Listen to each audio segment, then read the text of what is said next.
Welcome to Belgrade, the vibrant capital of Serbia, where ancient history and modern culture meet.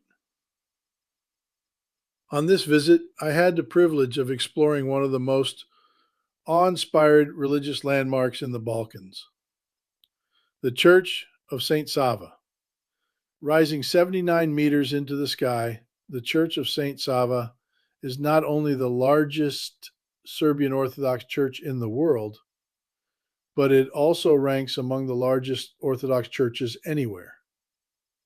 It stands proudly on the Vračar plateau, a commanding presence in the city skyline.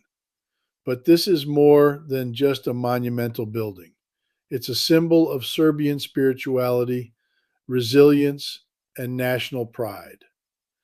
The church is dedicated to Saint Sava, a medieval prince who became a monk and the first archbishop of the independent Serbian Orthodox Church. He's remembered not only as a religious figure, but also as an educator, lawgiver, and national hero. He played a central role in shaping Serbian identity during the Middle Ages. Legend has it that this sacred ground is where St. Sava's remains were burned in 1595. During the long Ottoman occupation of Serbia, St. Sava's relics were taken from the Mileševa monastery and brought to Belgrade by order of the Ottoman Grand Vizier Sinan Pasha. In an act meant to crush Serbian resistance, his remains were burned on a pyre right here on the Vračar plateau.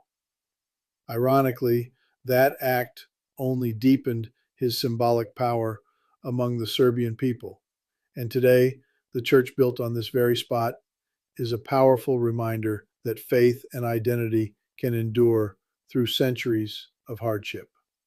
Construction of the current church didn't begin until 1935, after decades of planning and design competitions.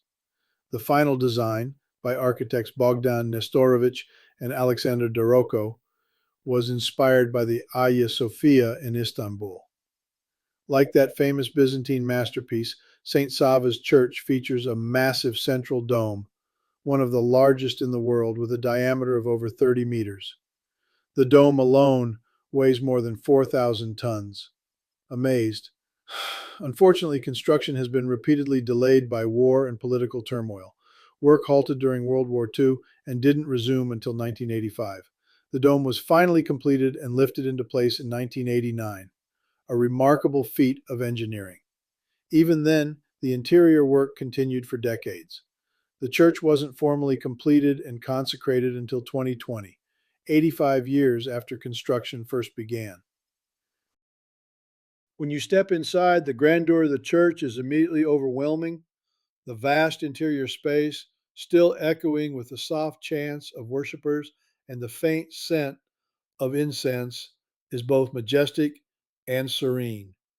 Golden mosaics shimmer from the walls and ceilings, most notably in the central dome, where a brilliant depiction of Christ Pantocrator, Christ as ruler of all, looks down from above. This mosaic alone covers more than 1,200 square meters and was completed by Russian artists specializing in traditional Orthodox iconography.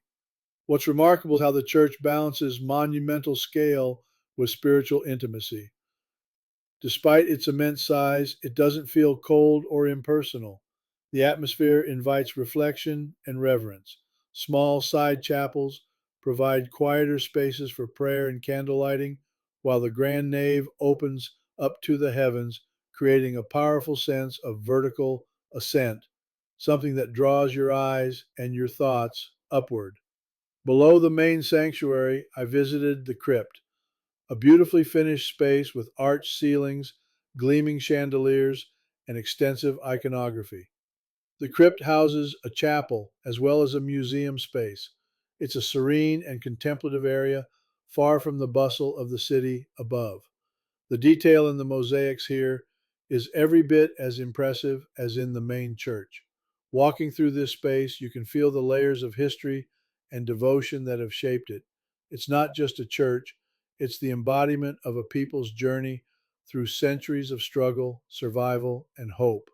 That story is etched into every stone and painted into every mosaic. Outside, the church grounds offer sweeping views of Belgrade, as well as carefully landscaped gardens and monuments. A statue of Saint Sava himself stands watch at the front, reminding visitors of his enduring legacy. The church complex is still evolving, with plans for more artistic and architectural embellishments to come. Visiting the Church of Saint Sava is a moving experience, not just for its scale and beauty, but for its meaning. It tells the story of a people who kept their faith alive through centuries of occupation, war, and upheaval. And today it stands as a beacon of hope and continuity in the heart of Belgrade. If you ever find yourself in Serbia, I highly recommend making the Church of Saint Sava a part of your journey. Whether you come to admire the architecture, learn the history, or simply light a candle and sit in stillness, you'll leave with a deeper appreciation of what this sacred space means to the Serbian people and to all who value the enduring power of faith and tradition.